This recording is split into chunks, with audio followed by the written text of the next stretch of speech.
ರಾಮ ಮಂದಿರ ಉದ್ಘಾಟನೆಗೆ ತಲೈವಾಗೆ ಆಹ್ವಾನವನ್ನ ಕೊಡಲಾಗಿದೆ. ಉದ್ಘಾಟನಾ ಸಮಾರಂಭಕ್ಕೆ ರಜನಿಕಾಂತ್ಗೆ ಆಹ್ವಾನವನ್ನ ಕೊಟ್ಟಿದ್ದಾರೆ.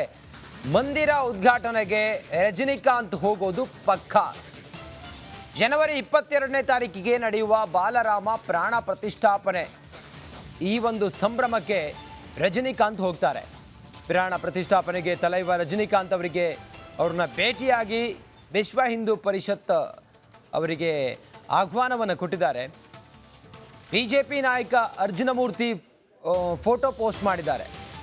ಅವರಿಗೆ ಆಹ್ವಾನ ಕೊಟ್ಟಿರುವಂಥ ಫೋಟೋವನ್ನು ಪೋಸ್ಟ್ ಮಾಡಿದ್ದಾರೆ. ಆ ಮೂಲಕ ತಲೈವ 22ನೇ ತಾರೀಕು ನಡೆಯುವಂಥ ಐತಿಹಾಸಿಕ ದಿನಕ್ಕೆ ಸಾಕ್ಷಿಯಾಗ್ತಾರೆ.